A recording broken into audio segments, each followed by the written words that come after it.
I don't know about this, Poirot. No, but I can assure you, Chief Inspector, it is of the quality most fine. Well, I'm sure, but... Yes, sir. Have you got a nice bit of scrag end? Scrag end, sir. No. No, Chief Inspector, the scrag end, it is an animal native to Isleworth. Huh? It does not, I think, habituate elsewhere. No. Might I suggest a morceau de filet mignon, cooked à point, avec la sauce béarnaise? All right, then. Thank you, sir. And the good Madame Japp, she is away for how long? Another week. Should have been my holiday too, you know, Poirot. So the, how do you call it, the leaving, it has been cancelled? All leave cancelled, yes. It's these men from Jarrow. We've got 200 of them heading for London, and suddenly the government's reading the Riot Act. But even so, Chief Inspector, it gives you the chance once again to enjoy the life of the single man, n'est-ce pas? I'm not sure about enjoy. Sir, that will be 6 shillings. I beg your pardon? 6 shillings for a piece of meat? That's 3 days housekeeping, Poirot. Jar Marches. Spare some money, sir. Hold on a minute, Poirot. Jar Marches. Can you spare sixpence, sir? For the Jarrow Marches. Not anymore, I can't. Jar Marches. Spare some change for the Marches, sir. You're reading of Sir Arthur Stanley? Yes. He is the champion, is he not, of the men marching now to London? Excuse me, sir. That's right.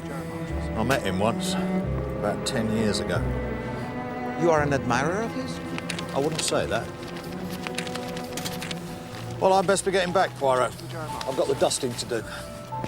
But, Chief Inspector, now is the time to consider your dessert. That's all right, Poirot. I think I'll forget about the dessert. Jar Marches. Spare some money, sir. Jar Marches.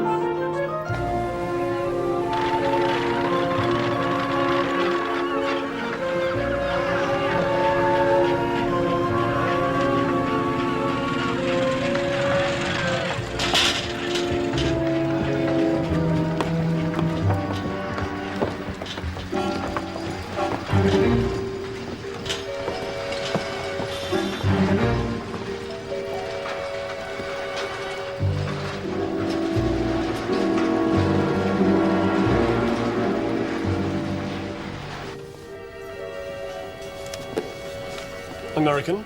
That's right. Sally Finch. On holiday? No, I'm studying English literature. I've just had a week's vacation in Amsterdam.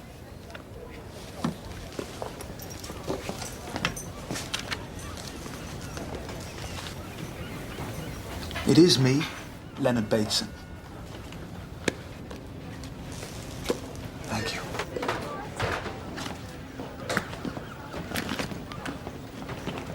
I should have warned you, Sally. They don't like young people, students or foreigners. Are you two traveling together? Yes. Well, let's have a look inside there.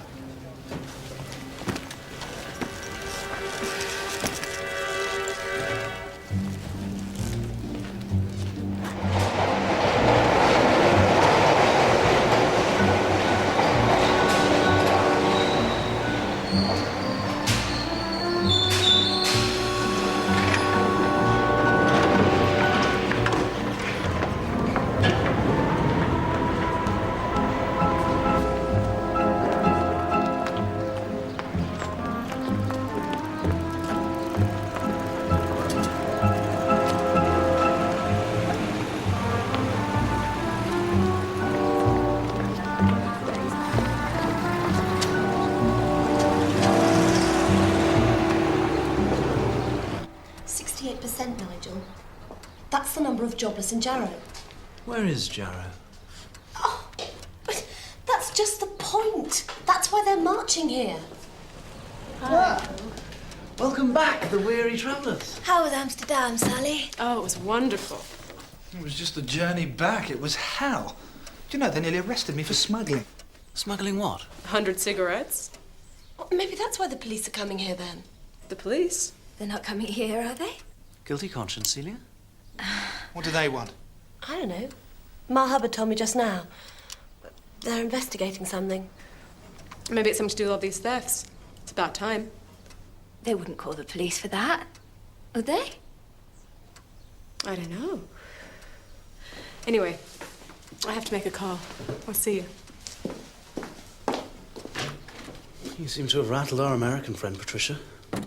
Maybe she's the one with a guilty conscience. They're sending a constable this evening. It's about some poor man shot in Soho. The police think he was a foreigner. Maybe a student.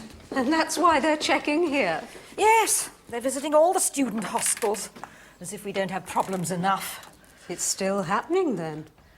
Well, yes. I mean, a stethoscope, cigarette lighter, bracelet, box of boracic powder. The list goes on and on. You know, I could have a word with Mr. Poirot. Oh, no. Don't be silly, Felicity, dear. No, it's our problem. We'll deal with it. Ah, there you are. Good afternoon, Mrs. Nicolettis. I don't believe you've met my sister. Oh, sister, no. It's you I must speak with, Mrs. Hubbard. These bills. I was just about to leave. Oh, please, Mrs. Nicolettis, can't this wait? All right. You can stay. We can talk tomorrow or the day after, but soon, before I ruin... That was Mrs. Nicolettis. She owns the hostel. Nicolettis. That's a Greek name, isn't it? Yes. I suppose that explains it.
Good evening, officer. Go in. Go in.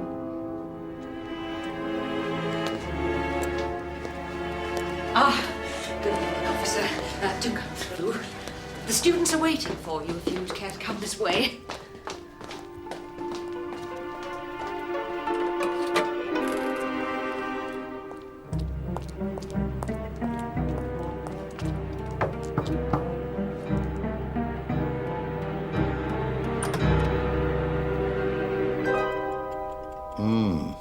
These are good.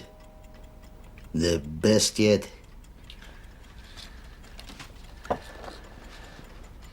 Christina, what's the matter? I frightened Georgios. I have enough. You're afraid? What of the police? No, not the police. I'm losing control.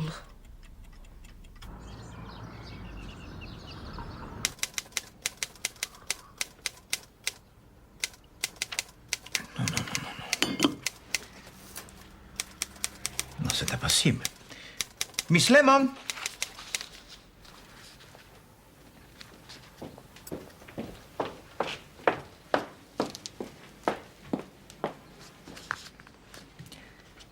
Miss Lemon,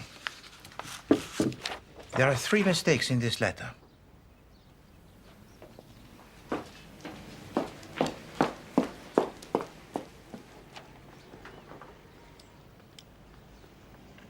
Oh, Mr. Poirot. It has never happened before, not once, and now the 3 errors of typing on the 1 page. Mr. Poirot, I don't know what to say. You are perhaps unwell? No. Yes. I suppose in a way I am. I've been very worried, Mr. Poirot. It's my sister Florence. One moment, if you please, Miss Lemon. Do you have a sister? Yes. She lived in Singapore, but then her husband died, and now she's the housekeeper at a hostel. A student hostel in Hickory Road. And it is this sister of yours who has a problem? Yes. Things have been disappearing. Odd things, and in a most unusual way. She's worried, Mr. Poirot, and I suppose that's what's worrying me. I see. How would it be, Miss Lemon, if you and I would have tea with your sister this afternoon? Could you, Mr. Poirot? Would you? Stethoscope, cigarette lighter, box of boracic powder, electric light bulbs, evening shoe. Only the one shoe? Yes. Please to continue, Madam Hubbard. Silk scarf, rucksack. We found that cut up in the boiler room outside in the backyard. And one of the girls, Patricia, lost a diamond ring. Although we got that back, too. And how did you get that back, Madame? Well, it was a most extraordinary thing. It turned up in the soup. Doesn't make any sense at all, does it, Mr. Poirot? No, it is indeed most unusual, Miss Lemon. Merci. I must congratulate you, Madam Hubbard. I'm sorry? No, I must congratulate you on having a problem so unique and beautiful. Oh. Madam Hubbard, are you able to describe for me this shoe? Oh, certainly. It was most distinctive. Distinctive? But what are you going to do about it, Mr. Poirot? Eh bien, to begin with, I must make the acquaintance of the students who live at number 26 Hickory Road, but in a manner that will not, how you say, wake up the suspicion.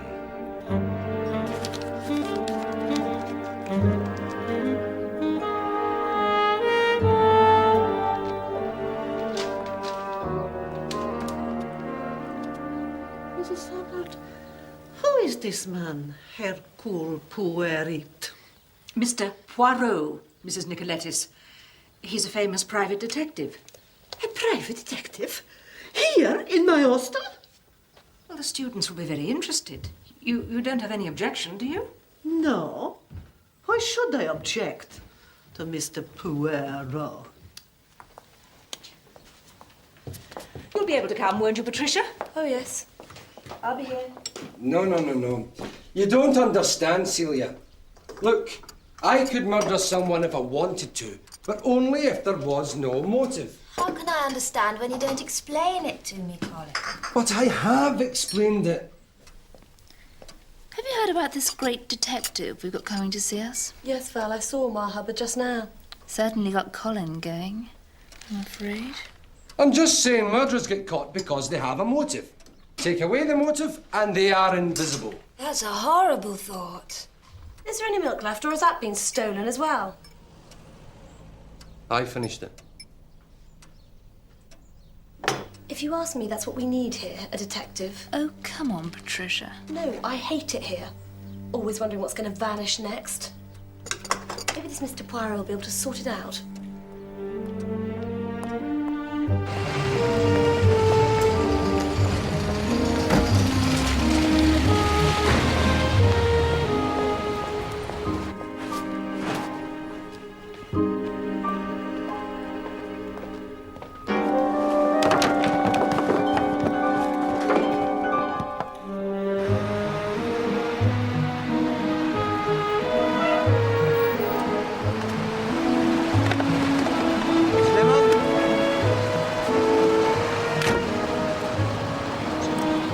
Merci.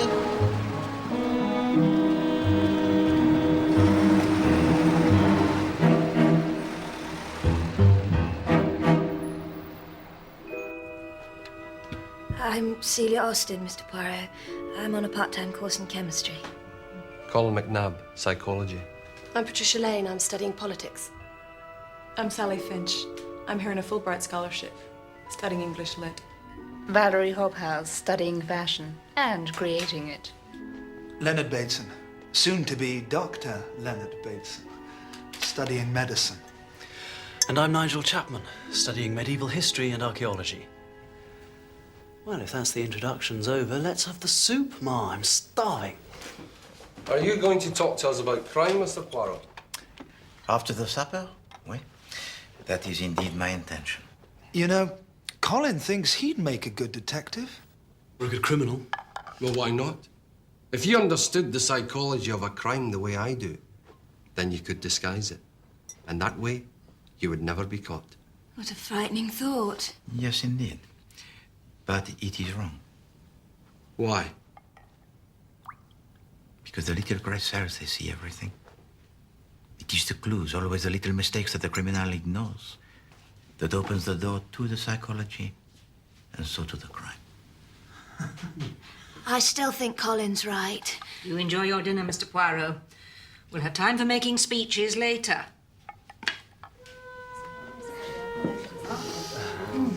Let's see now, Mr. Poirot. It come from my hometown.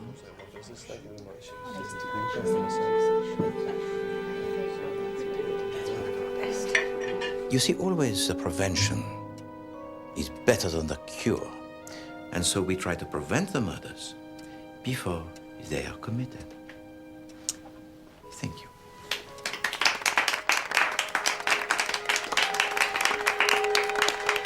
Now, has anyone got any questions? Yes, I have one. What I'd like to know is, what's your real motive in coming here tonight? Really, Len? No, come on, Ma. You arranged this dinner at short notice and with Mr. Poirot, of all people. You've come to investigate us, haven't you? There hasn't been a murder here, has there? No. It's about all the thefts, isn't it? That's why he's here. Oui. That is indeed why I am here, mademoiselle. Well, I'll be. Well, it's either Mr. Poirot or the police. We have to do something. Yes, but what can you do? Move in and spy on us? No. But I can begin with the return of something to its owner. S'il vous plaît, Miss Lemon.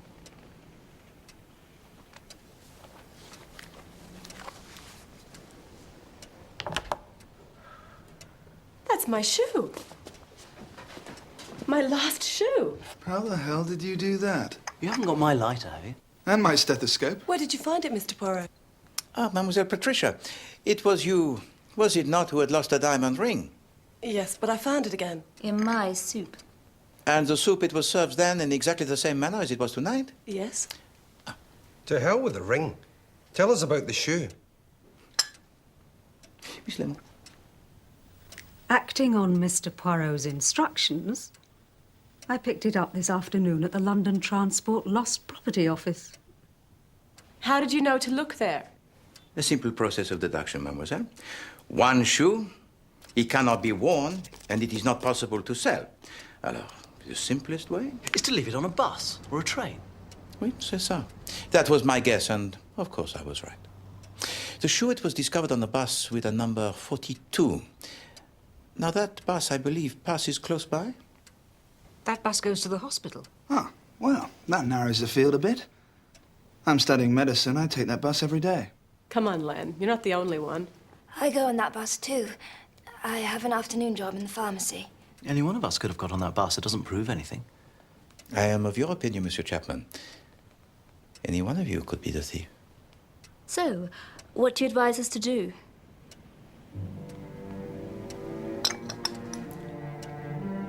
There is something here at Hickory Road that I do not like. It causes me to fear. The rucksack that is cut to pieces, that is not nice. You ask my advice? It is this. Go to the police. Go now, madame. No time can be lost.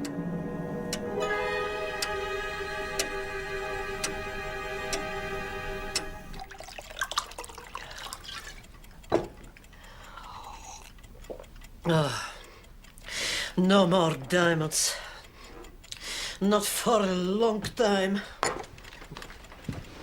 This man, Poirot. He's dangerous. He's nothing to do with us. We can go on as usual. No, Georgios. This is my business. I make the rules. Then tell me who's working for you. Who are you afraid of? No, it's better you not know. Better for you.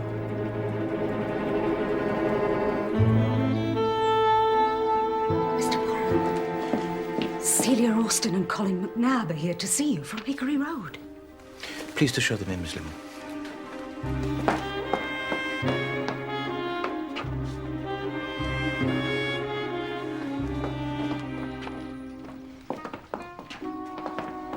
Mr. Poirot, I had to see you after what you said last night. Mademoiselle Celia, Monsieur McNabb, asseyez-vous, s'il vous plaît.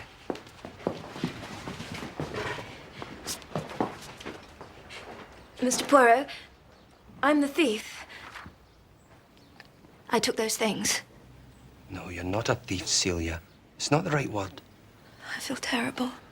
Look, she couldn't help it. It's a medical condition. It's not a case for the police. So you believe, mademoiselle, that you suffer from the medical condition known as the kleptomania? Yes, yes. I never meant to take anything, but I couldn't help it. Celia's going to return everything. I can't return the bracelet or the cigarette lighter. I put them down a gutter. But I'll buy new ones. And what about the stethoscope, mademoiselle? Where did you put that? I didn't take the stethoscope. I'd never take anything as expensive as that. But you stole the diamond ring belonging to Mademoiselle Patricia Lane, did you not? Yes, but it was a mistake. When I realized it was valuable, I returned it. Celia told me everything after you went last night. I think she's been very brave.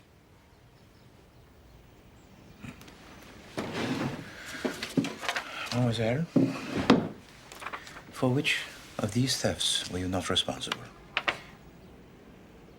Tell me the truth.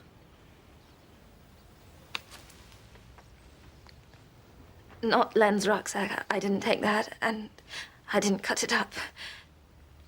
Not the light bulbs. Not the brass powder. Come on. I hope you're satisfied, Mr. Poirot. I'm writing to Mrs. Hubbard to apologize, and I'm going to tell everyone. Listen, don't worry. From now on, I'm going to look after you. Mademoiselle, what you have done, it is good. No more talk of the police, then? As far as you are concerned, mademoiselle, no. Thank you, Mr. Poirot. Just talking to you, I feel better already. Mademoiselle, Monsieur McNabb, au revoir. Come on, Celia.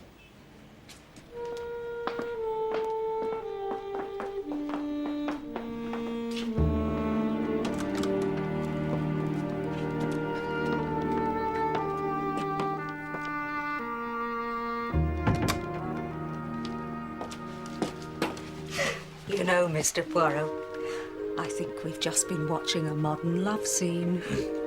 Eh bien, Miss Lemon, nowadays it is the maladjusted lives and the complexes that bring together the young people. Well, Florence will be glad it's all over. All over, Miss Lemon? No. It is now that I fear that it may begin.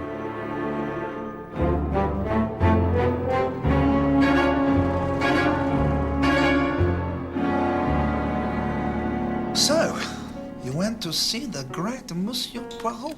Yes. He was very kind to me. You've all been kind. I don't deserve it. Oh, come on, see. Colin's explained. It wasn't your fault, and you didn't do any real harm. Oh, what about my rucksack? That wasn't cheap, you know. That wasn't me, Len.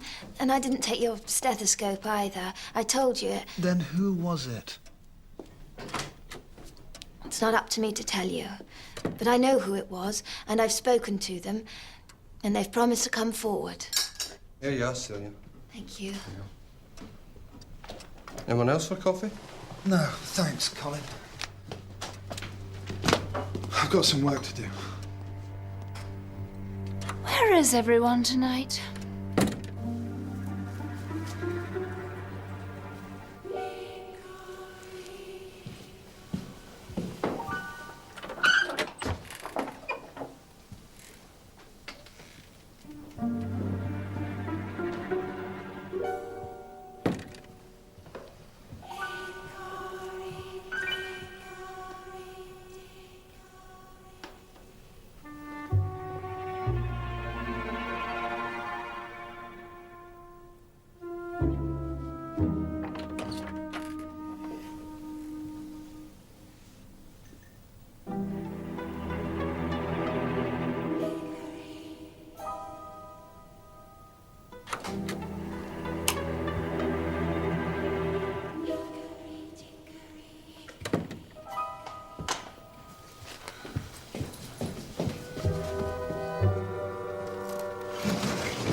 Hello, Pat.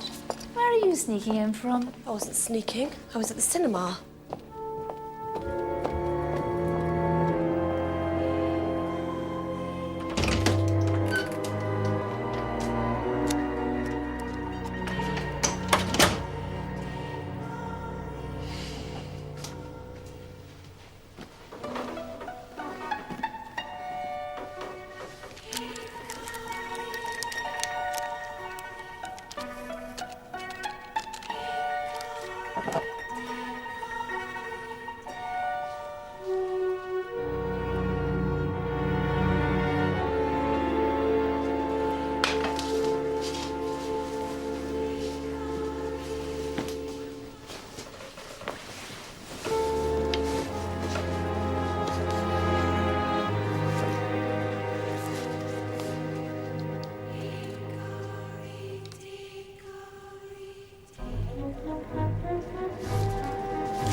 This is the national programme of the BBC.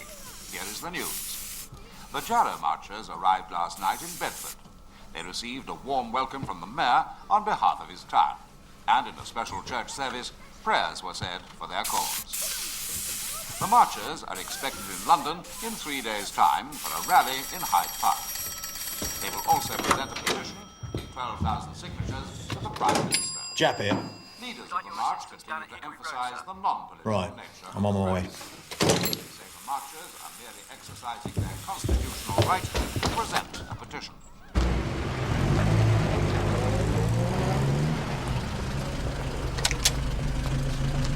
What, you here, Poirot? Yes, Chief Inspector. I came as soon as I heard. Have you been unwell, Chief Inspector? What? No, I'm all right, thank you very much. Let's go in. Who called the police without consulting me? The police here in my respectable hostel is outrage! Please, Mrs. Nicoletis. I'm afraid this is a police matter, Mrs. Nicoletis. Poirot, it is your fault. You come here to my hostel, you frighten my students with your accusation, and now see the result. Come on now, Mrs. Nicoletis. Let me take you upstairs. No, I'll not go. No, come along, my dear. No. Why did the detective come here in my hostel? Now, this paper, it is of a type used for the sleeping draught, is it not? And yet... Morphine? Indeed so. So Celia Austin was a kleptomaniac. She admits it to you, and now this. Yes. Could it have been suicide? The sleeping draught exchanged for the poison, no letter of regret? No, I think not, Chief Inspector. But who would want to kill her? And why? Poirot? See here, Chief Inspector, there is a fire escape.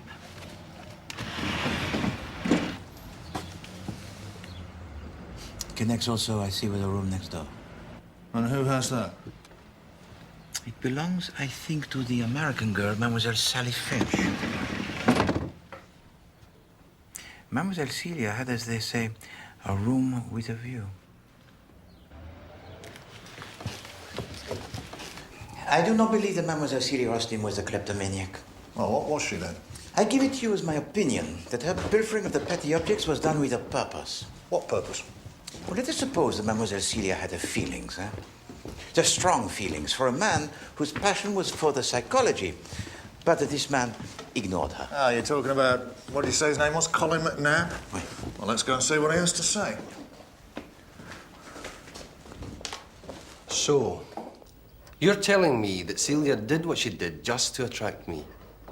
She just wasn't bright enough to think up an idea like that. But you yourself were attracted to her, were you not, Monsieur Colin? She was a fascinating case. Was it suicide? No, Mr. McNabb. It would seem that she's been poisoned. Poisoned? With morphine. Morphine? That's not possible. Why not? I mean, Nobody would want to kill her. Not Celia. You speak then of a murder without a motive? Well, I don't know. Monsieur Colin, you were with Mademoiselle Celia on the evening of her death? Yes.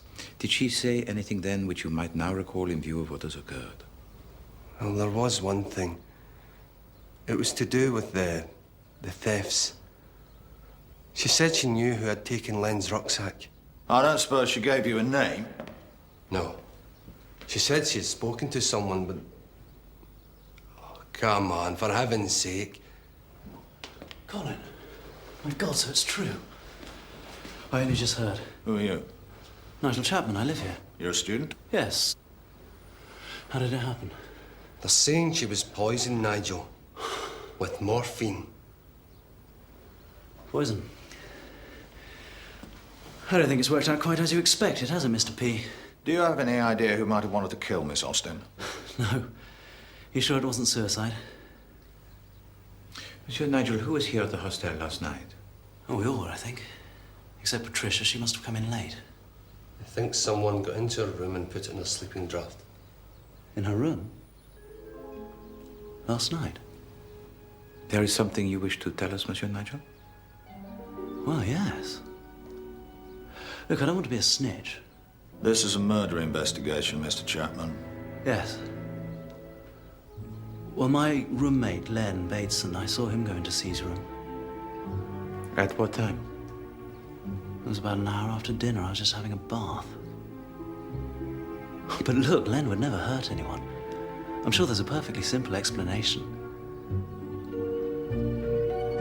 I may be wrong, Poirot, but it seemed to me that the mention of morphine meant something to those two. Chief Inspector, the morphine, from where do you think it had come? You tell me. Miss Lemon? This girl, Celia Austin, didn't she say she worked in the pharmacy at the hospital? Exactement.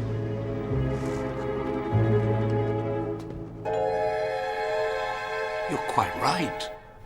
I don't understand it. We are missing a bottle of morphine tartrate. When might it have been taken? It's impossible to say. It's not a drug we use very often. It could have been taken any time within the last 3 months, since our last stock taking. But entry to the pharmacy, it is, of course, restricted. Absolutely. There was Celia, 2 other women dispensers, myself, of course. And the doctors? Some doctors use the pharmacy as a shortcut. But I know them. Could Celia Austin have taken the morphine herself? I suppose so. But Celia was very scrupulous. It would have been very unlike her. How about friends? Did anyone ever visit her? There was one chap who used to come and see her, as a matter of fact. But he was no outsider. He was a medical student working here. And what was his name, sir? Bateson. Leonard Bateson.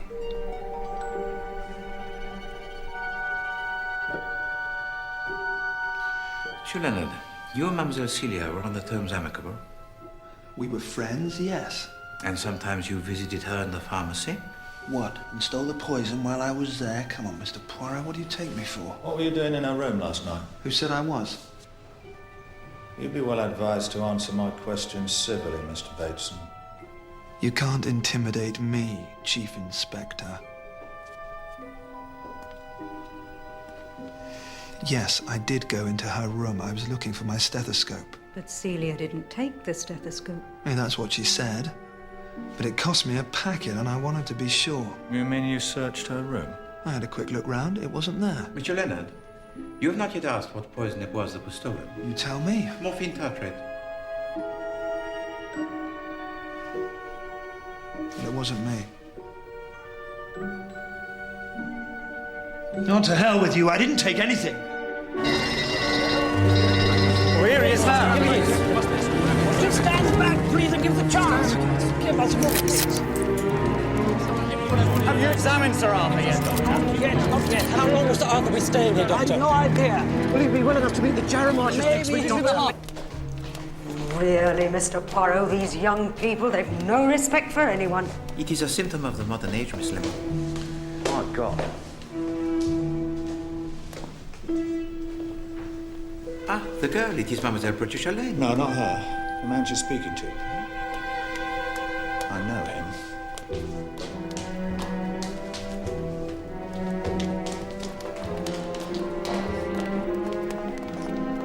Mr. Poirot.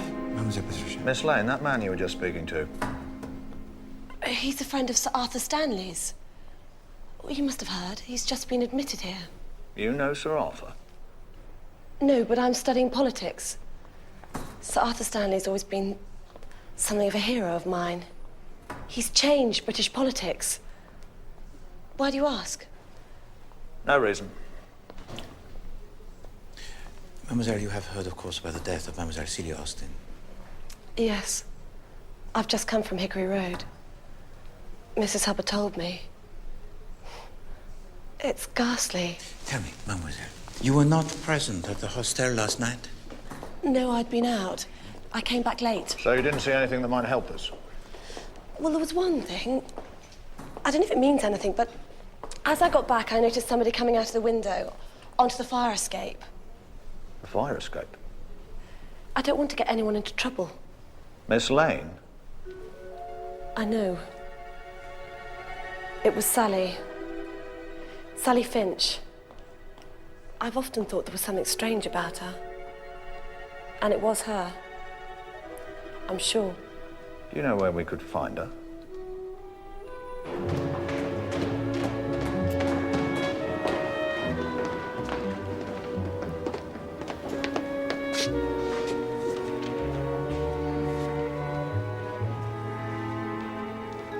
You were seen, Miss Finch.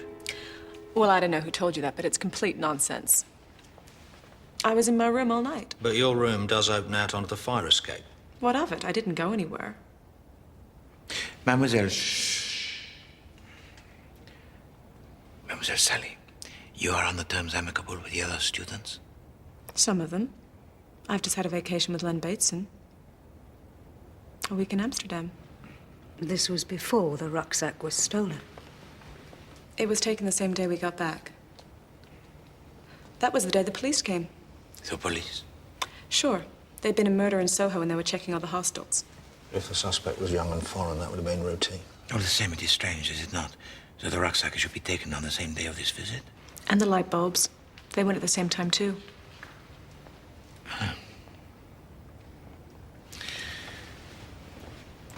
Mademoiselle Sally, you are here, I understand, on a Fulbright scholarship. That's right. And, you are studying, I see, John Keats? Yes. He's my speciality.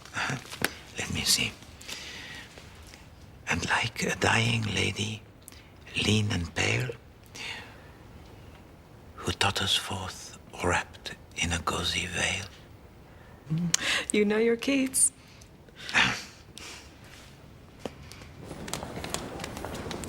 It is interesting that Mademoiselle Sally... She was lying about the fire escape. And there is more. She professes to be the expert on John Keats, and yet the lines that I quoted to her... They were from Shelley.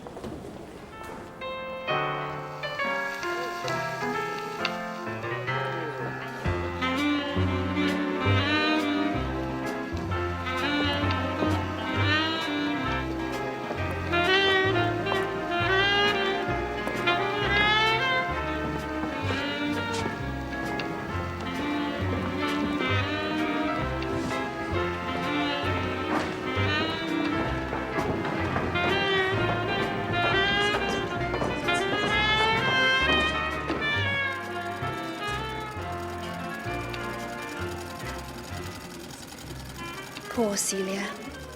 She wasn't that bright or anything, but I liked her. You were close? We were friends, but we're all friends at Hickory Road. Tell me, Mademoiselle Valerie, what is it that you do here in the fashion house? At Sabrina Fair. I'm working with them for a year as part of my course, Fashion and Design. Ah, but then you assist in the... how do you say? The displays of fashion? Yes, and they take me abroad, to Paris, Milan. I'm having a wonderful time. I'm sure. And, well, this particular dress, it is of your own design? Yes. Oh, Miss Lemma, regard. How beautiful. Did you make it yourself? Yes. What unusual stitchwork. One final question, if I may, mademoiselle. What's that? Would it be of significance if I were to tell you that the cause of death of Mademoiselle Celia Austin was poisoning by morphine? No. Not at all. Au revoir. Right. Well, I best be getting home. No, Chief Inspector. Tell me, the good Madame Japp, she's still not returned? No. I thought as much. I also. Eh bien, I have la bonne idée. How would it be, Chief Inspector, if you and I would have dinner together this evening? Well, I have to say, Poirot, I could do with a good square meal. Mind you, it's a bit of a step back all the way to Isleworth, Mr. Poirot. À vrai dire. Alors, the simplest way is to have the Chief Inspector stay with me until the good Madame Japp, she returns. What? Stay with you? I can make up the spare bed. Oh, that's very decent of you, Poirot. You accept? Yes, with pleasure.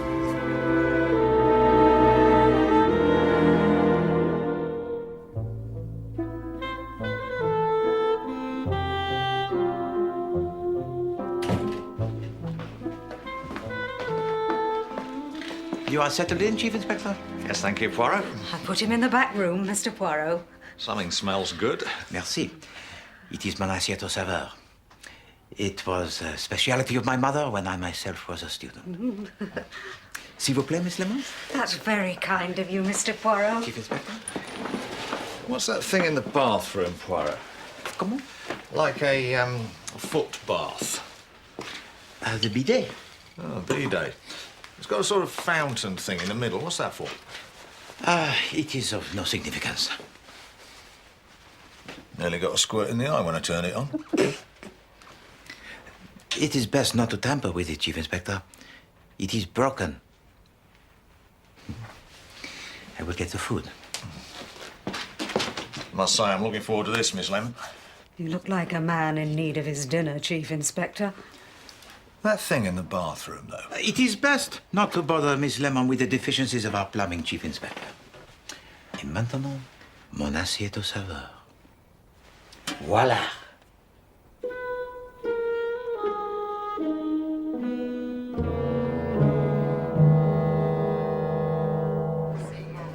Oh, you didn't tell them? Of course not.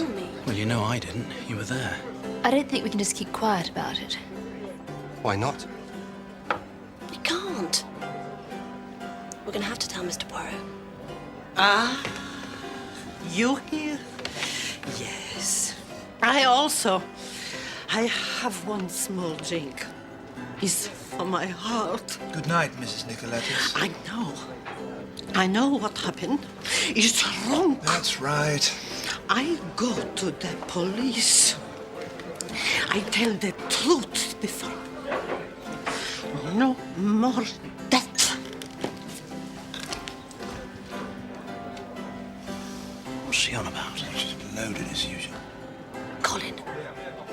All right. I had the morphine, but you all saw what I did. Then you've got nothing to worry about, have you? Well, I'm not going to tell them. Well, if you don't, maybe one of us should. I hate to say it, Colin, but I think Nigel's right. We have to tell Poirot. Why, for heaven's sake? Well, in case it happens again.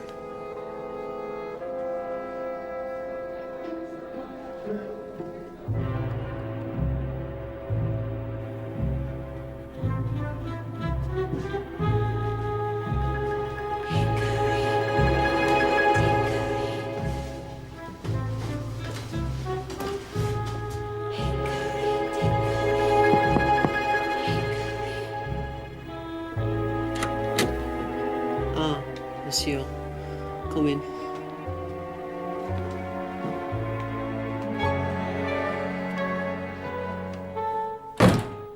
Everything is going wrong. Why are you doing these things? It's not part of the plan. Why you do these things? That girl, Celia, you're finished. I will tell.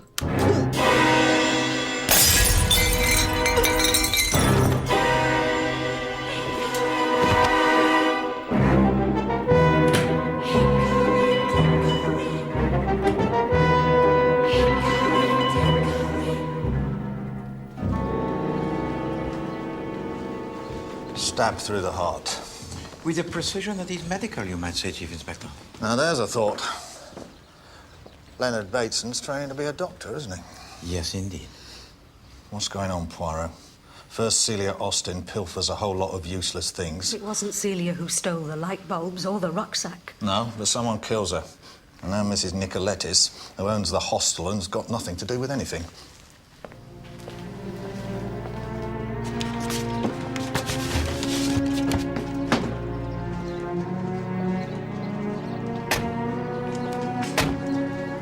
There is something here at Hickory Road, something behind these two deaths we do not see. It's the middle of the night. The hostel's locked from the inside. Mrs. Nicolettis opens her door to whoever knocks. Then you believe it was one of the students? It had to be. Yes. But which one?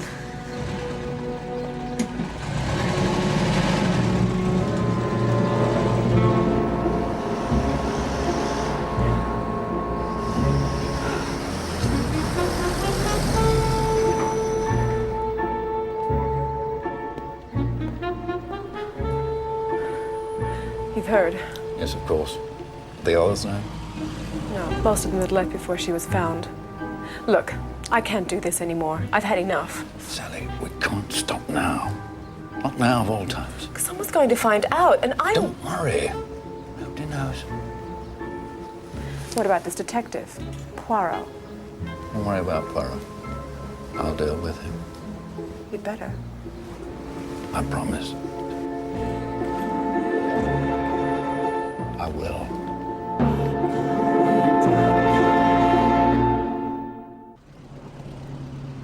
I never thought that it would come to this. First Celia, and then... Oh, it's like a world gone mad, Mr. Poirot. Come on, Florence. Mr. Poirot will sort it out, you'll see. What can you tell us about your employer, Mrs. Hubbard? Not a great deal. She was a very solitary person. I'd rather think... Well, I know it's a wicked thing to say, but I think she may have been a secret drinker. After all the bottles we found in her room, there's no secret about it. And you told me, I think, that she had other interests. Yes, one or two student clubs and a shop just across the road. Which shop is that? It sells luggage. A lot of our students buy rucksacks there. Rucksacks? Oh, yes, of course. The rucksack belonging to Monsieur Leonard Bateson. The one that was cut up. Yes. On the day that the police came to Hickory Road. Sir. Excuse me.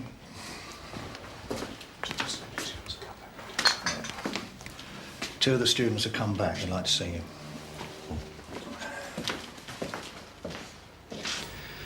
I feel like a rat coming to you. We all agreed. S'il vous plaît, Monsieur Leonard. Proceed, Monsieur Nigel.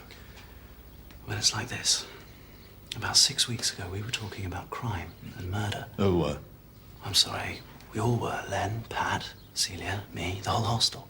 Colin had come up with this theory about how anyone could get away with murder. And now this has happened. Yes, he spoke also of this to me. At the dinner, you remember? Yes, well, we were ragging him about it, and then somebody asked him how he would go about killing someone. And Colin said poison. Poison? Yes. I said it would be impossible to get hold of a lethal poison, but Colin disagreed. And that was when we made the bet. What bet? Colin said he could produce enough poison to kill someone, and he could do it in a week. You mean he stole some poison?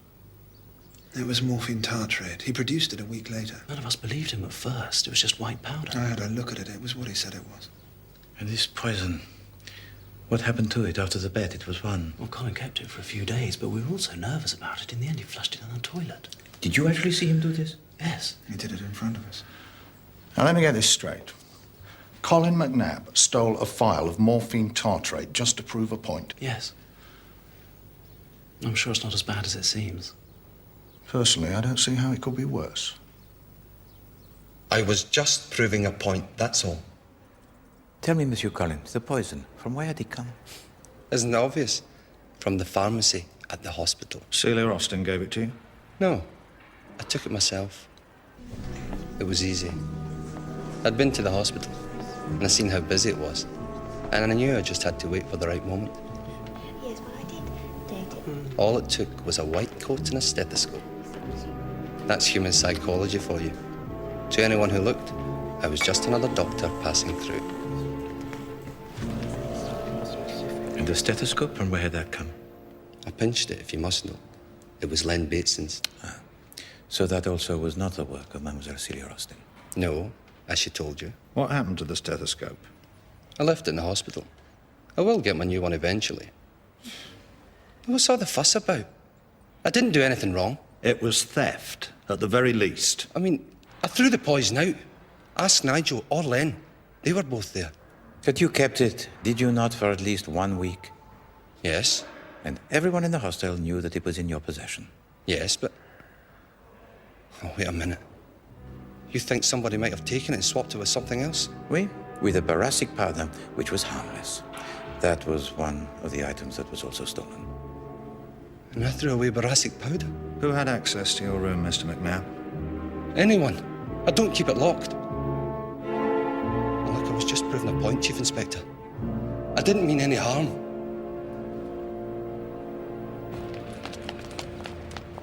You return now to Hickory Road, Chief Inspector? I'm going to search that hostel from top to bottom. Maybe I should have done it from the start. What is it that you expect to find, Chief Inspector? The remains of the poison. It only took a small amount to kill Celia Austin. I'll wager the killers hung on to the rest.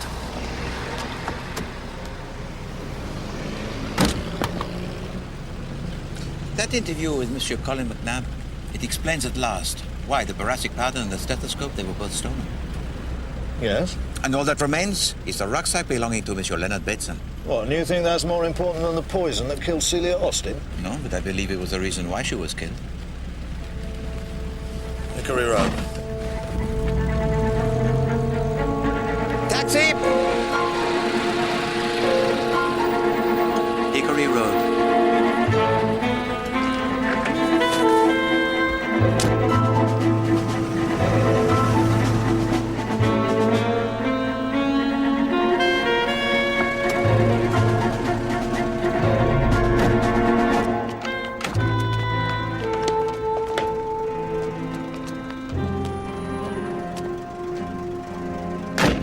Please to wait for me.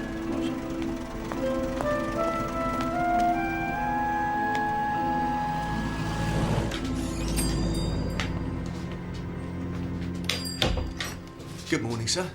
Bonjour. If you please, I would like to purchase a rucksack. A rucksack, sir? Oui. Would it be for yourself? Oh, no. It is for my nephew. This is the deluxe model. The Imperial, sir. It's very sturdy, but light. C'est vrai. And this model of rucksack, it is your most popular? No, sir. Our most popular model would have to be this one. It's good and stout, and it'll stand a lot of wear, and it's half the price of the Imperial. Eh bien. This is the one I will choose. I'll just get my assistant to wrap it for you. Mr. Casterman.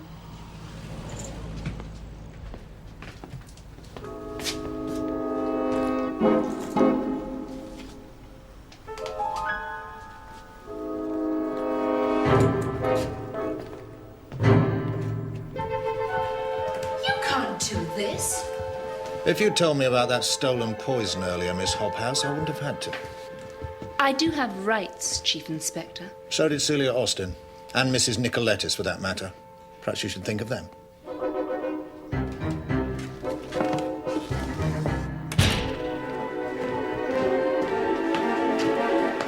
Val, what's going on? It's the police. They're searching the whole place. They can't. They've just finished in my room. Now they're in yours.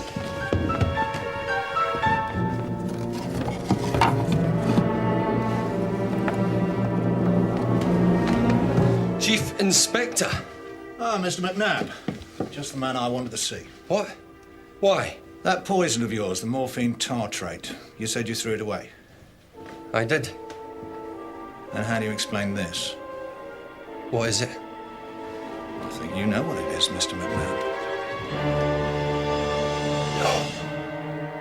No. Whitehaven Mansions, if you please.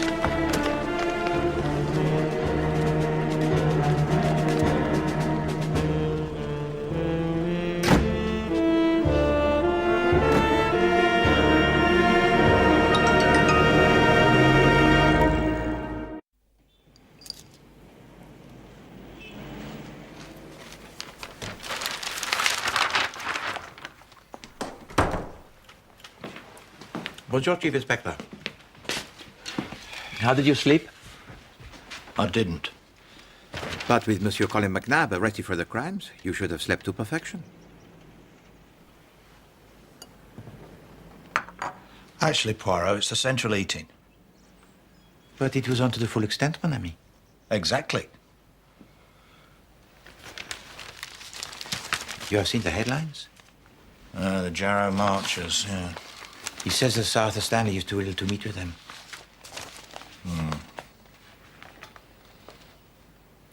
You told me once that you met Sir Arthur Stanley. Yes. It was on a matter for the police? Yes. Sir Arthur Stanley may be the people's hero, the champion of the jobless. But 10 years ago, he murdered his wife. Comment? Yes. And it was rather similar to this Celia Austin business. I'll tell you how it happened. Sir Arthur Stanley was already famous. He'd just become an MP. Anyway, his wife was found dead from an overdose of her sleeping powder, and although I was only an inspector then, I was called in to investigate. They had a big place over in Richmond, and the two of them had lived there with their son and a couple of maids. It could have been an accident. That's what everyone thought. But there was something about Sir Arthur that, I don't know, got my wind up. Who was in the house with your wife last night, Sir Arthur? Oh, look, I've already answered all these questions. Please, sir. Just myself, the maid, my son. I will have to speak to them, sir. Well, the maid's here, but I've sent my son away. He's only 16, for heaven's sake. He's upset. We're all upset. And who actually gave your wife her sleeping powder, Sir Arthur? No one gave it her. She took it herself. She measured the dose? No, I did. But it was the correct dose, I'm sure of it. Then, how do you explain what happened, sir? Well, it's simple. She took the first dose, but she took it too early. And then she forgot she'd taken it, and she took another one. So, it was an accident. I've never heard such a feeble story in all my life. He was hiding something, that was for sure. But I wasn't going to be given the chance to find out what. Just what do you think you're doing, chap? This is Sir Arthur Stanley we're talking about. You don't investigate a man like that unless you've got a damn good reason, and as far as I can see, you haven't got any reason at all. Sir Arthur Stanley had some pretty powerful friends high up in the Labour Party and in the police. I was pulled off the case. It was an accident, and that was to be the end of it. But I knew I was right, so I went back to the house one last time. I still don't know what I expected to find, but I'll tell you this, Poirot. I struck gold. He was talking with his solicitor, a man called Endicott. I had to do it. I had no choice. Yes, sir. But can you live with it? God help me, I don't know. I don't know. Endicott, promise me you'll never tell. I saw it with my own eyes. Yes. The two of them in it together. And it was this Monsieur Endicott that you saw at the hospital yesterday? Yes. That's one face I'll never forget. What do you think was in the letter that passed between them? I don't know. Some means of protecting himself, maybe. But as sure as eggs is eggs, Sir Arthur killed his wife. Well, what would have been the motive for Sir Arthur to have committed this murder? Money. Lady Stanley was a rich woman in her own right. And he got everything. Endicott knew that, of course. And what did you do? There's nothing I could do. I wasn't meant to be there. I couldn't prove what I'd seen and heard. I was off the case.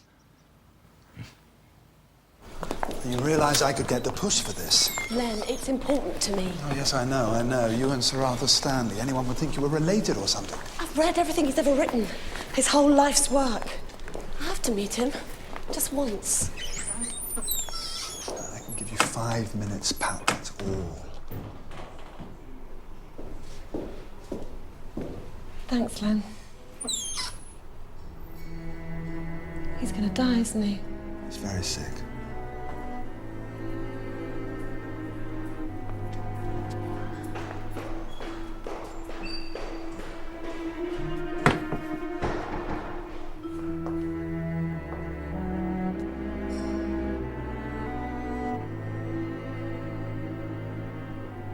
Real. Please, sir, don't be afraid. I suppose I'm an admirer of yours, Sir Arthur. I just wanted to see how you were.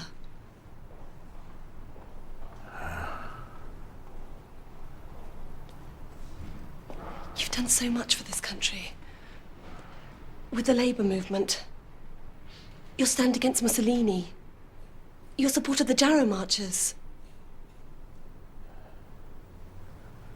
Baldwin won't see them, you know. Won't see them. Too scared. They don't need Baldwin. They need you. You're their voice. Not now. You'll get better, sir. You're needed. Was. Yes. Great days.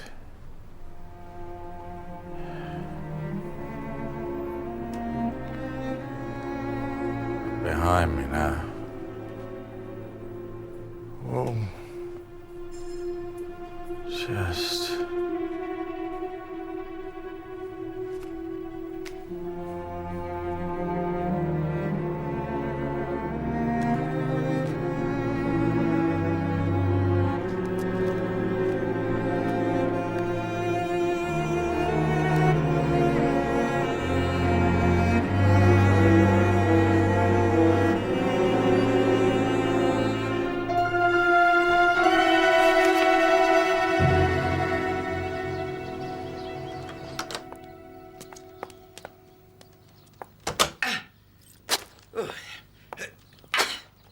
Mr. Poirot?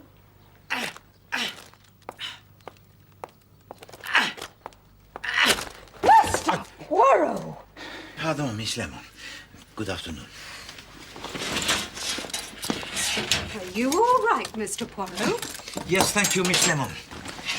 I am just discovering that to cut up a rucksack requires much of the strength. Voila. What is it?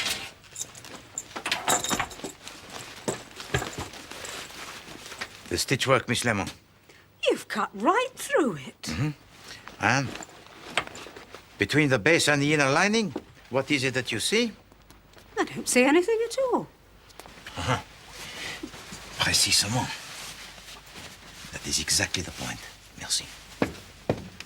I thought I might make dinner for you and the Chief Inspector this evening, Mr. Poirot. Merci beaucoup. Chief Inspector, he has an appetite that is most healthy, n'est-ce pas? That's what I thought, Mr. Poirot. Merci. 7:30 as usual. I shall return within the hour.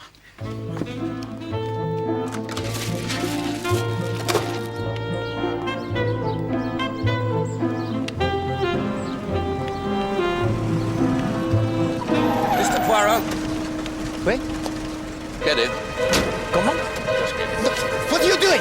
What are you doing? What is this?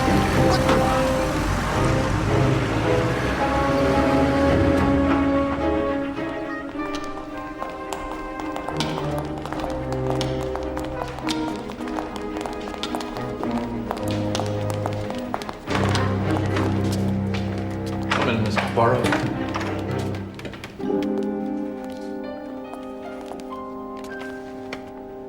Hi, Mr. Poirot.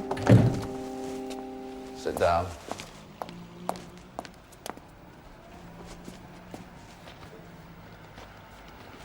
My name is John Casterman. Sorry for the way you were brought here. By assaulting me in the open street? You were about to ruin 6 months undercover investigation. Besides putting the life of one of my agents at risk. Mademoiselle Sally. Yes. There was no danger of that, monsieur. I was well aware that Mademoiselle Sally was not what she claimed to be. How? You should have studied perhaps more your Keats. Keats? Tell me, Monsieur Casterman, this work of yours, it involves investigating the smuggling, n'est-ce pas? Yes. Diamonds.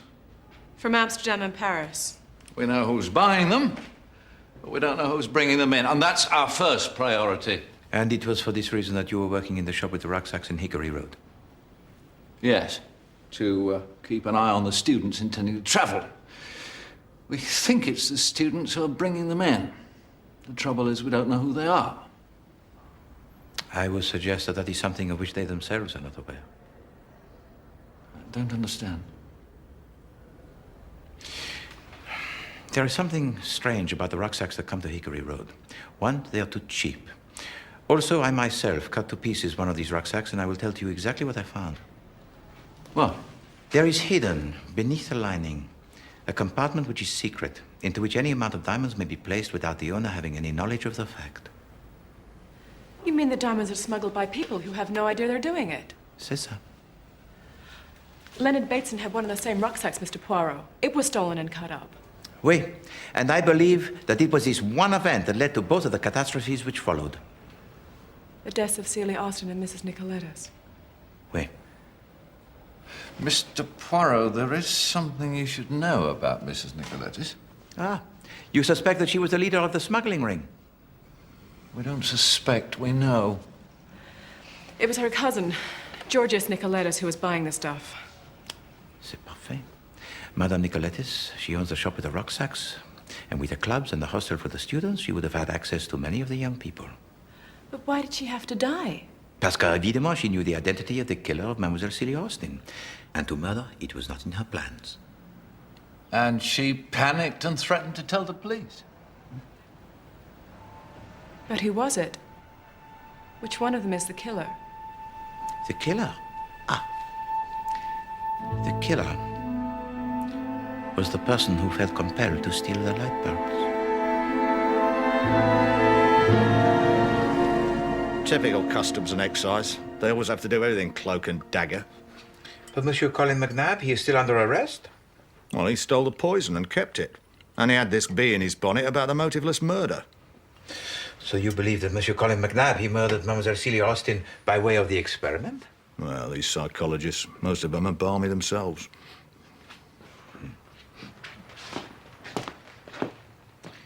Your health, Chief Inspector.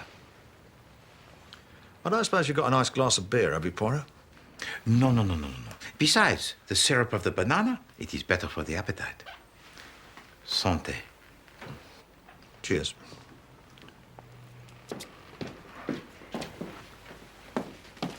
Are you hungry, Chief Inspector? You can say that again, Miss Lemon. I've been looking forward to a healthy meal all day. And I've taken you at your word. What's this? Fillet of sole, poached in milk, with boiled vegetables. You can't get much healthier than that. Sole, Miss Lemon. Lemon sole. Who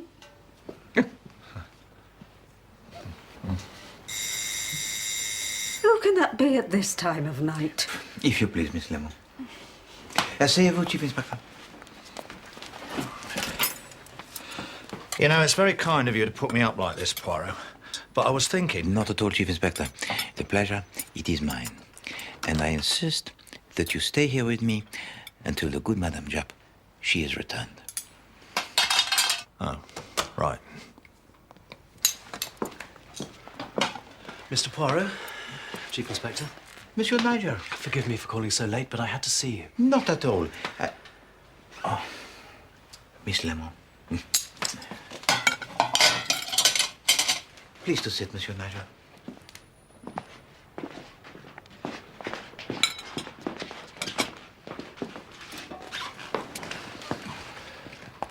Mr. Poirot, you've arrested the wrong man.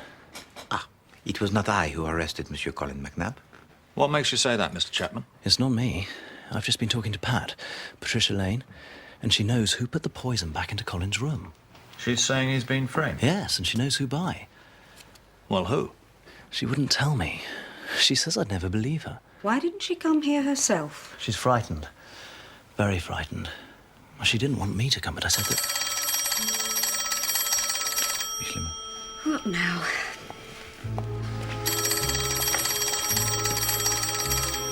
I told Pat she had to tell you what she knew, if only for Colin's sake. But she still wouldn't budge, so I came myself. It's Patricia Lane, for you. Maybe she's changed her mind. Hello, Pat. Why are you doing this, Nigel? I told you I'd come here, Pat. If there's something you know, you've got to tell them, don't you see? You could be in danger yourself. The Chief Inspector's here. Why don't you talk to him, Pat? All right. Chief Inspector.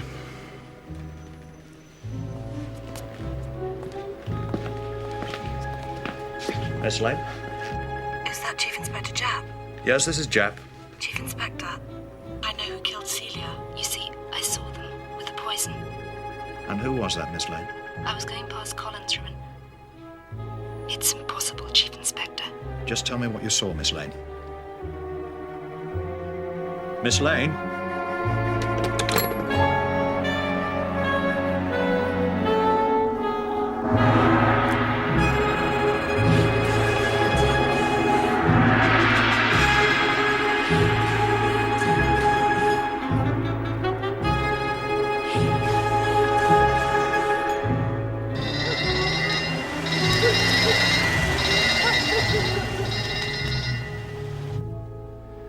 Why didn't she come with me? I told her it wasn't safe staying here if she knew something. This is my fault. I should have persuaded her. There's no point blaming yourself, Mr. Chapman.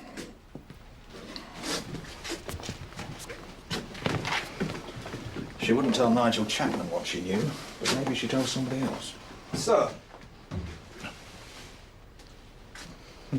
The murder weapon? Yes. A paperweight in a sock. Simple but effective. Yes, indeed.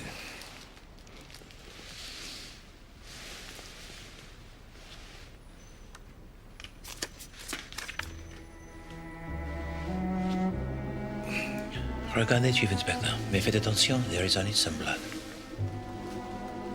That's Sir Arthur Stanley. With his wife and with his son. Yes, but what's it doing here? There is something else.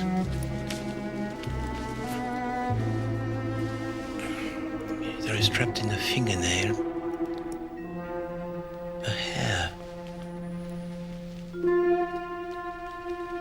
A red hair. Leonard Bateson. Yes, I was here. No, I didn't hear anything. Who else was in the hostel, Mr. Bateson? I don't know. Ma Hubbard was upstairs, I think, and Valerie was somewhere around.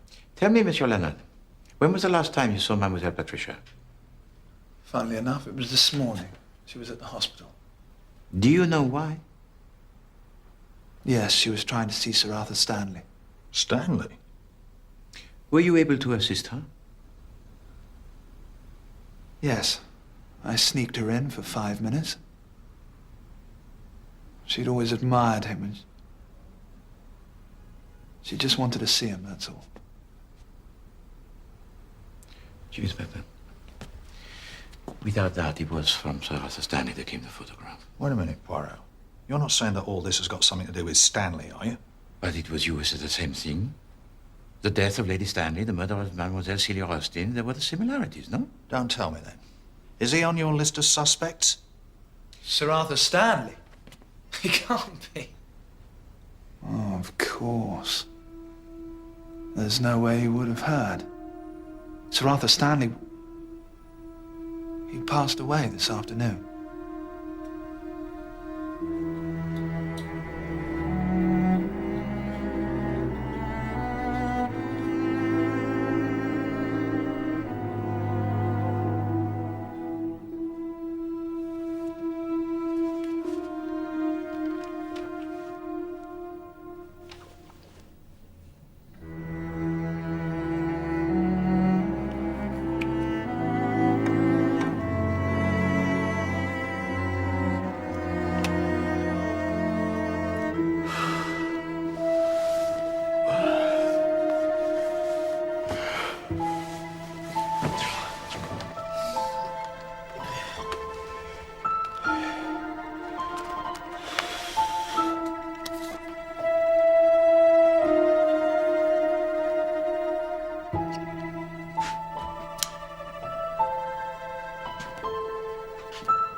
Bonjour, Chief Inspector.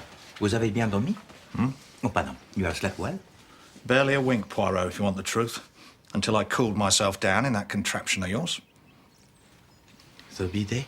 Mind if I join you? I'm starving. No. You hunger, I think, for the truth, Chief Inspector.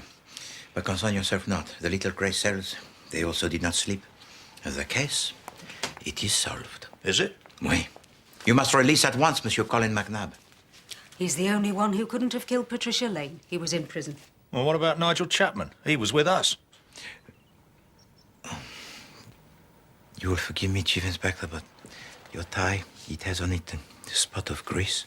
Well, it's the only one I've got. I could lend you one of Mr. Poirot's. Mr. No, I can manage. Bon. Haven't got any bacon and eggs, have you, Poirot? No. No, at this hour of the morning? No. There is no time for the egg and the bacon. It is time now to close in the net.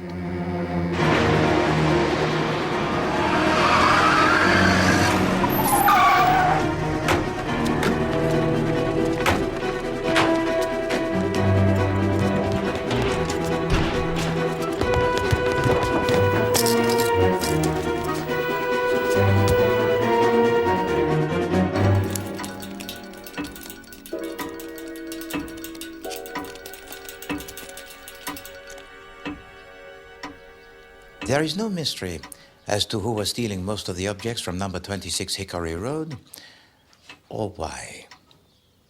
Mademoiselle Celia Austin confessed herself to me in the presence of Monsieur Colin McNabb. She pretended to be the kleptomaniac, but in fact, it was only to attract the attentions of Monsieur Colin McNabb that she embarked on this exercise. I still think that's nonsense. It's true. C would never have thought up an idea like that on her own. No, and I believe that the idea was suggested to her. Suggested to her? Who by? By the very same person who arranged for the safe return of the diamond ring belonging to Mademoiselle Patricia Lane.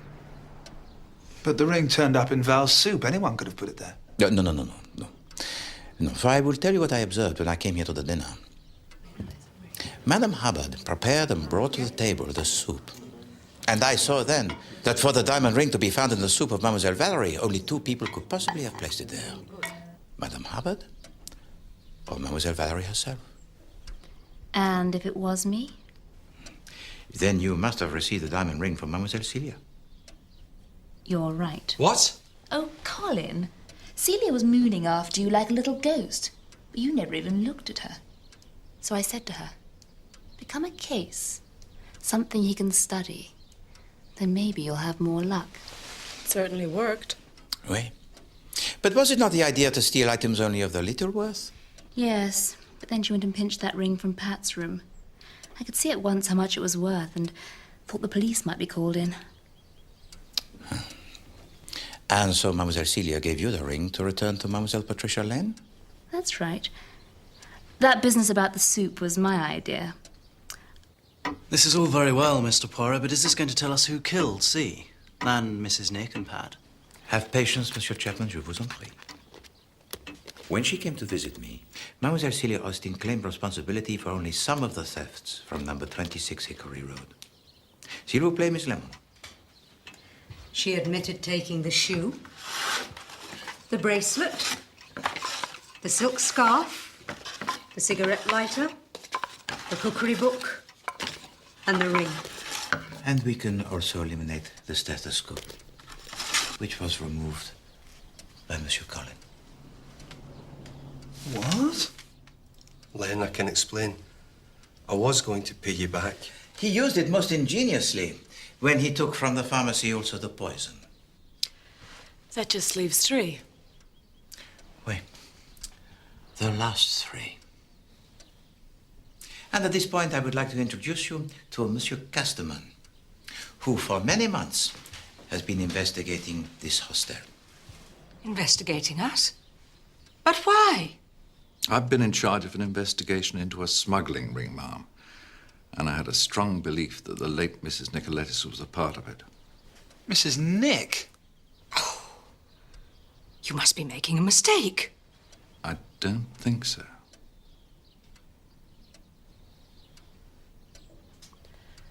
It's true, Ma. Sally?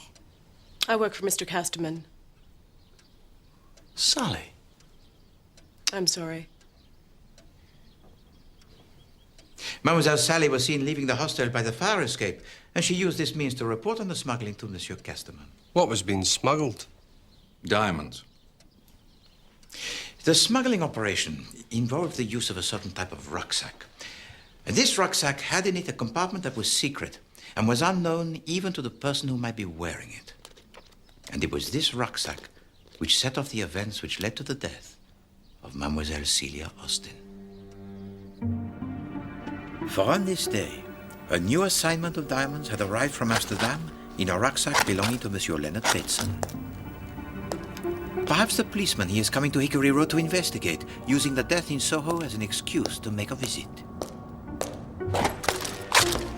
The diamonds, they are quickly retrieved, and the rucksack disposed of.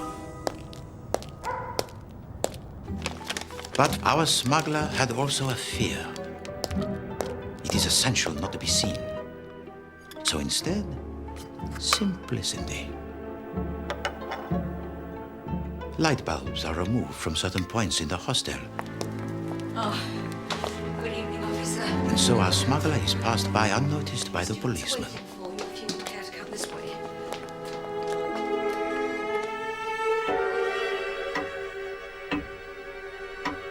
But for all this care, our perpetrator had been seen. Mademoiselle Celia Austin had a room which overlooked the boiler room in which the rucksack was found. She had seen everything. And I assume that she believed that the person she saw was also responsible for the other thefts. That's right. The night she died, she told us. She said she was sure they'd come forward. And so you see, mesdames and messieurs, that Mademoiselle Celia Austin was killed because she had to be silenced. And the easiest way to ensure that silence was for the killer to take advantage of the morphine that had been stolen from the hospital by Monsieur Colin McNabb.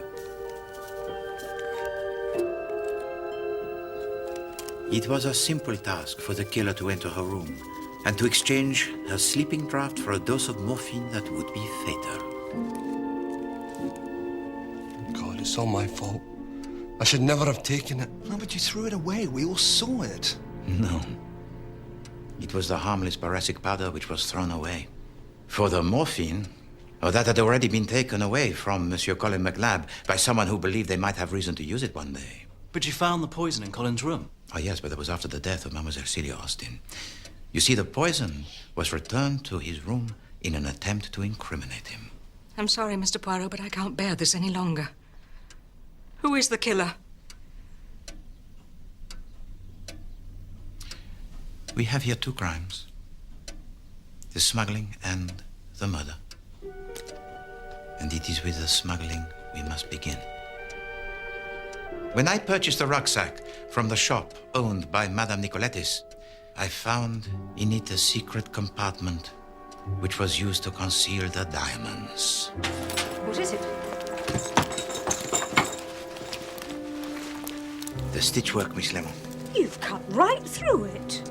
The stitchwork, it was very distinctive. And it was the good Miss Lemon who had previously drawn it to my attention.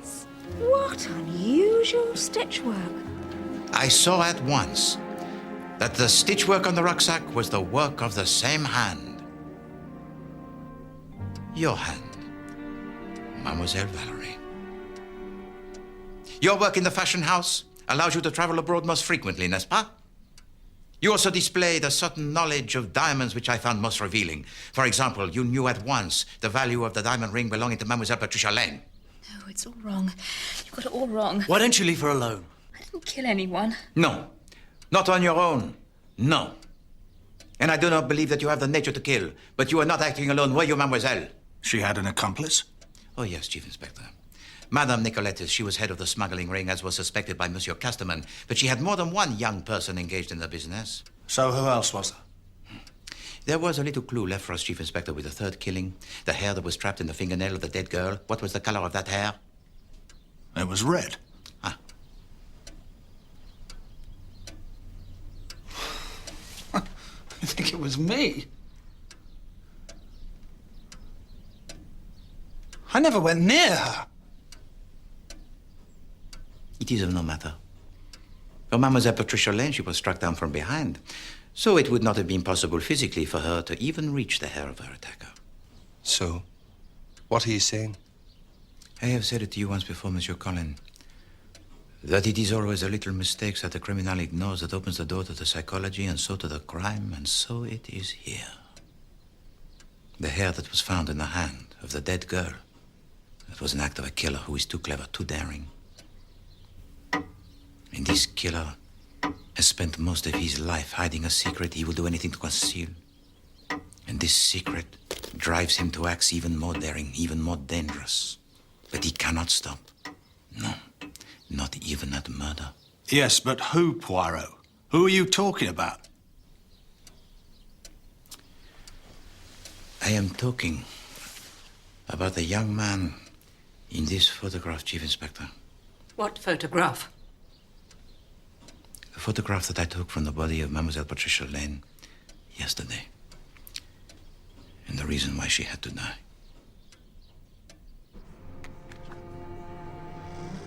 Mademoiselle Patricia Lane was a fanatical admirer of Sir Arthur Stanley. And it was when she visited him in the hospital that she found the family album from which she removed the photograph. And why did she remove this photograph, huh? Because she saw, to her amazement, the son of Sir Arthur Stanley, who was living at number 26 Hickory Road under a name that was assumed. What name? Who is he? Eh bien, now that I have removed the bloodstain from the photograph, which obscured the identity of his son, it is plain for all to see. For it is you,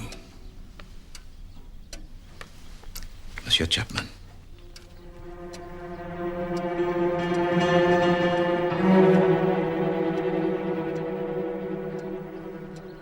Do you deny that your true name is Nigel Stanley? Come on, Mr. Poirot. It's not a crime to change your name, you know. No, Monsieur Stanley, that was not your crime. Besides, you've got it all wrong, or have you forgotten? I was with you when Pat was killed. No. When you were with me, Mademoiselle Patricia Lane, she was already dead. You come to us with a story that to me is a concoction of the most obvious. You mentioned the name Patricia 3 times to convince us that it is her with whom you speak. Hello, Pat. Why are you doing this, Nigel? I told you I'd come here, Pat. The Chief Inspector's here. Why don't you talk to him, Pat? All right. Chief Inspector. But it is not with Mademoiselle Patricia Lane. For la pauvre Mademoiselle lies dead upon the floor in her room. Yes, this is Jack. Chief Inspector, I think I know who killed Celia. But it is easy, is it not, to imitate her voice? You see, I saw them. With the poison. So who is it at the other end of the line? I was going past Colin's room and... It's impossible, Chief Inspector.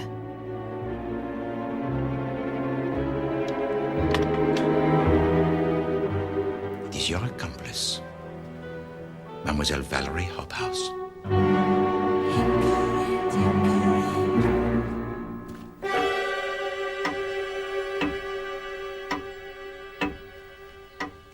I never wanted any part in it.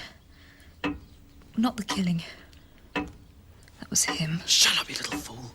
I'm sorry, Nigel, but I can't go on anymore. He's got nothing, can't you see? It's all just talk. He's got nothing. No.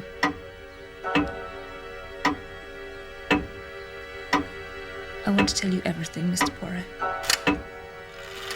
I want to make a statement.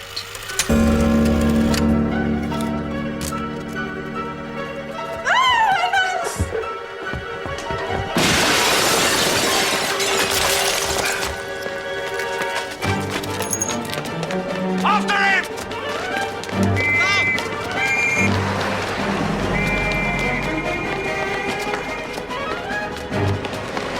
Don't let him get away!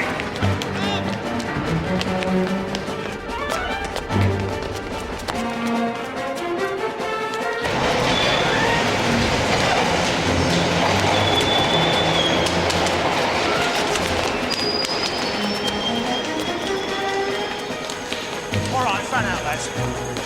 Don't let him double back.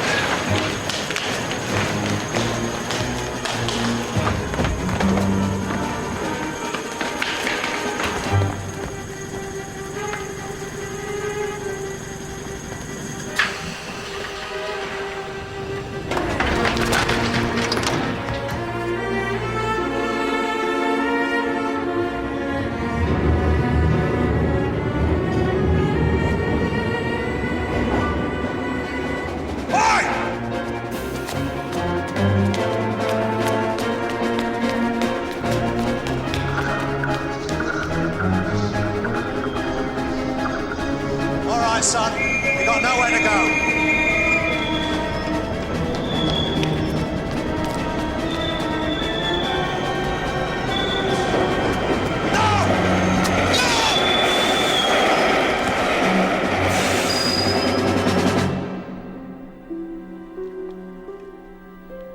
We gather together on this sad day to bury a man whose tragic death has foreshortened a life that promised so much to those who believed in him. But in their long quest for justice, I know Sir Arthur lives on. Will you all please rise?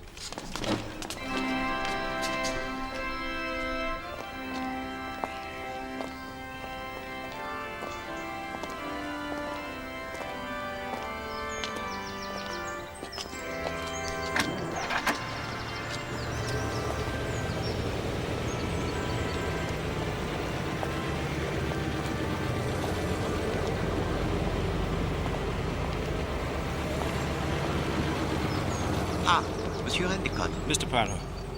You have reflected on what I've said? Yes. And I have no objection to your having this, Chief Inspector. What is it? It is a confession, is it not? That's right. The confession of that man, Nigel Stanley, to the murder of his mother, Lady Stanley, by poison. Merci, monsieur. He killed his mother? Don't look so shocked, Ma. But why? I stole money from her. Not once. Quite a few times. Eventually, she threatened to call the police, and when she caught me again, well, I had to stop her. She really was going to turn me in. And your father knew it was you? He made me write a confession. And if my name ever appeared in connection with any crime, no matter how trivial, that confession would be delivered to the police. And that was why it was so important to keep your identity unknown.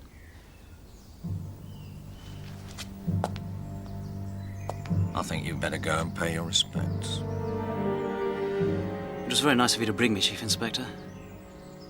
But I've really no respects to pay.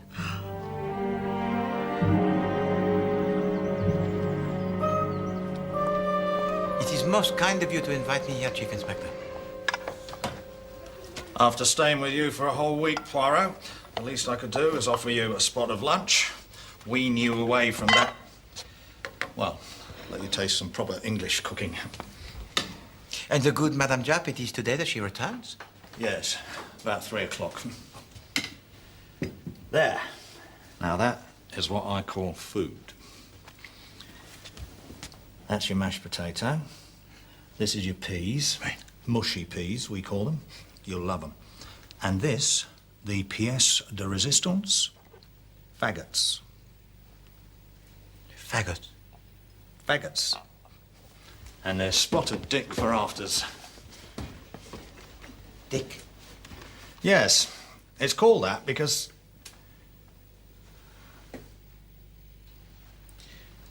This is tragic, Chief Inspector. No, it's fine. I can eat none of this wonderful food. What?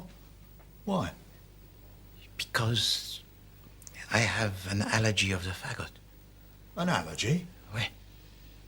I do not know how you say it in English, but in Belgian it is known as la phobie de faggot. I never heard of that. I'm so sorry, Chief Inspector. I should have warned you. Well, this is a blessed upset, I must say. Still, you can have some spotted Dick. You haven't got a phobie de Dick, have you? No.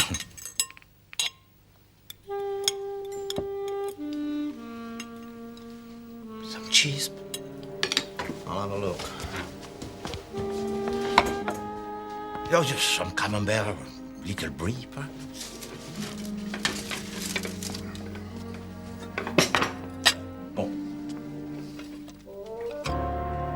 Nothing like a nice bit of mousetrap.